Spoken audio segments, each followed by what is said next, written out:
Hi, my name's Martin Griffin. I'm a children's writer, writer of YA fiction, middle grade fiction. This novel here, The Poison Boy, won the Times Chicken House Children's Fiction Competition in 2012, as you can see, written under the name Fletcher Moss. I was a teacher at the time and keen to protect my identity for reasons I can no longer remember. This is this spring's release. I'm speaking in March of 2016 as we record this. Lifers, under my own name, is my first novel for teen readers and is a prison break adventure story set in contemporary Manchester. I'm going to talk a little bit now about my writing process and how ideas become stories. I suppose if there was one piece of advice I could give, or one thing that I am glad I got to grips with, it is the use of notebooks to record ideas and to sequence ideas. I thought I'd give you a couple of examples here. What have we got? We've got this one, for example, here is what I do with my notebooks is as the ideas begin to come, I have to kind of subcategorize them according to what's going on. These are Poison Boy notes here, and a book that's called The Night Wardens or The Dark Work, or in fact Lifers as it becomes. Here's another one. This is The Night Wardens or Lifers book 2, and then this curious little thing, Let's Be Mermaids, which is a shocking title for what I hope will be quite a good story in the end. Think about the amount of ideas you might lose if you've not constantly got 2 or 3 of those on the go. As I do, I run 2 or 3 alongside each other. In terms of Lifers, I want to, I suppose by way of illustration, it might be worth talking a little bit about where this came from. Almost always, a book is a combination of 2 or 3 separate ideas that you begin thinking are good enough to stand alone, and then you quickly realise aren't, and then by a process of combination they do strengthen and become more interesting.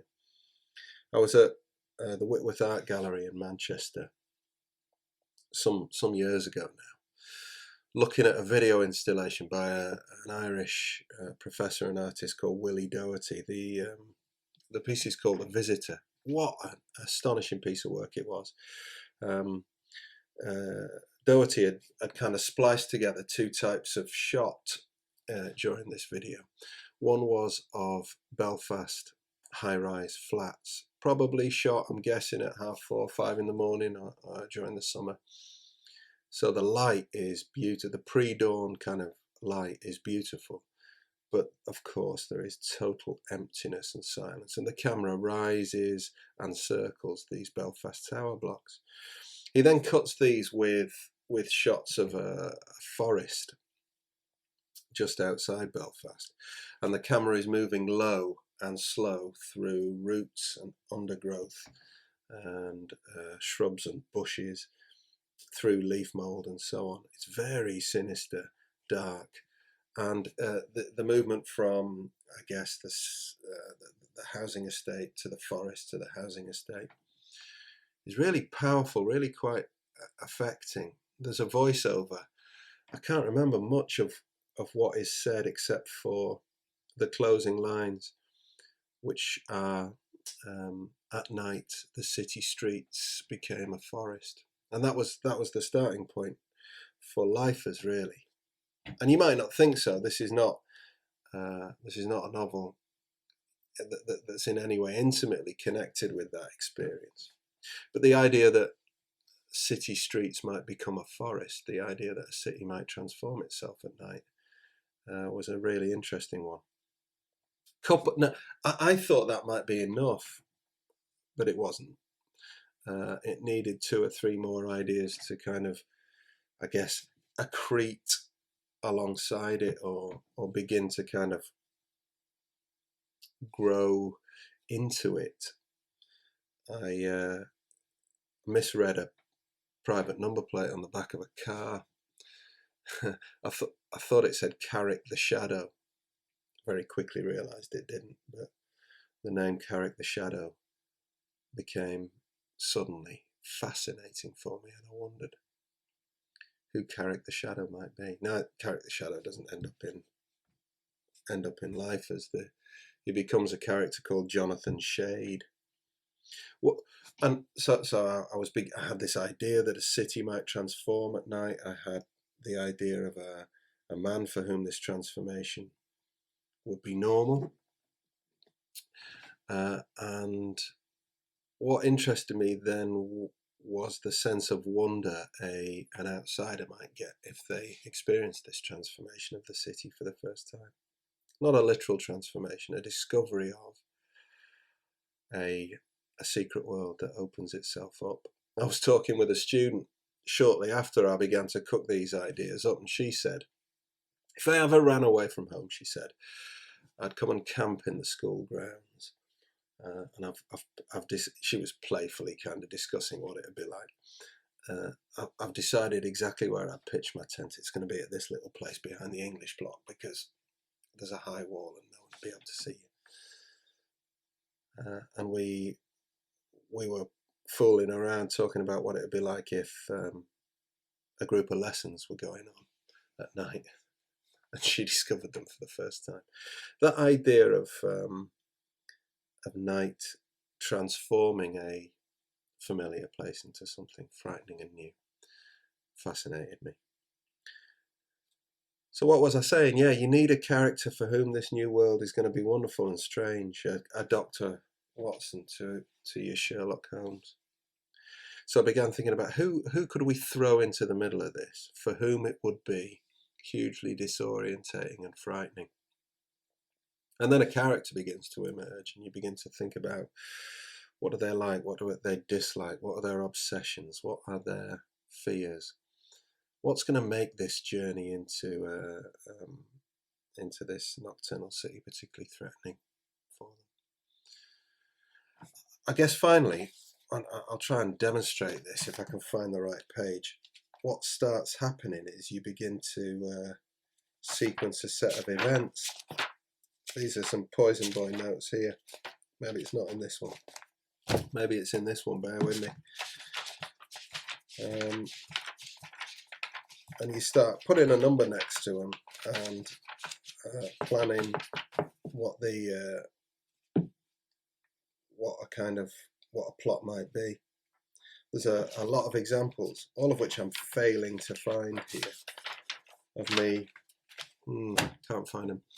Number 1, this happens. Number 2, this happens. Number 3, number 4, number 5, down to 20 or so that you can begin to figure out what the plot might look like. Here we go. What we've got here is the beginnings of a sense of how things might, just a very brief description of what might occur in that scene. And then I start scribbling, moving them around, fixing them. And I know each of these subsections is going to be, I guess, 1,500 to 2,000 words, and it's going to come out at about roughly a chapter in length. So that's how I move from idea to kind of tentatively something growing, to then via those lists of events trying to create a plot that's going to make some semblance of sense when you begin to write it up. So in terms of the editing process, I suppose it's worth pointing out that for both my novels I've been lucky enough to work closely with Imogen Cooper, and she is the first name I acknowledge in the acknowledgements of both novels, because she has a very impressive hypersensitivity to the way in which plot and character work, and she's really quite incredible in terms of her levels of perception when it comes to looking at why something isn't working as well as it could be. So I'll give you an example. I might finish a draft of a novel. My wife Jo might read it, and her observations might be to do with character or motivation or dialogue. Why does this happen here? Why does this character respond this way? Why does that section happen so quickly? Shouldn't that have taken a little bit longer? This didn't feel dramatic to me. Joe's very good at that kind of work. And of course, irritated as I am, isn't it obvious? I might think to myself as Joe's giving me this feedback. Within about half an hour, I'm thinking, well, she's a reader. She's an intelligent reader. She didn't know why this was happening. She couldn't see the clarity in this particular situation. She's right. Objectively, she's right, and I'm wrong. And I have to begin making those adjustments. What Imogen can do, which a beta reader can't, is she can express very clearly and effectively precisely why something isn't working. So in early versions of Lifers, for example, and I had to rewrite the middle of this novel 3 times, maybe 4 times, until I got it the way I wanted it and the way Imogen felt it should go as well. There were nearly 80,000 words that went in the bin during that process.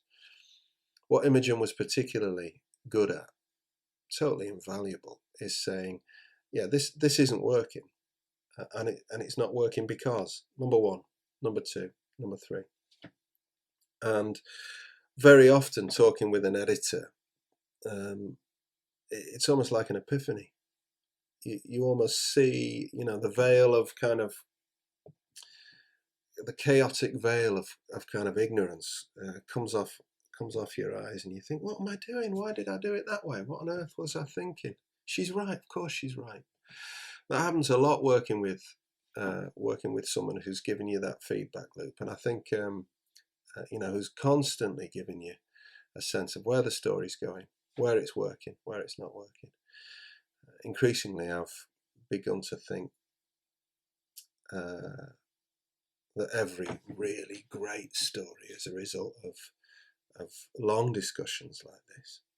And that notion I had, maybe when I was a bit younger, of delivering a fully formed, pretty much perfect novel, and the editor perhaps saying, change this word, or I don't like this sentence, and then basically giving it the thumbs up. I did have the fanciful notion that might one day happen.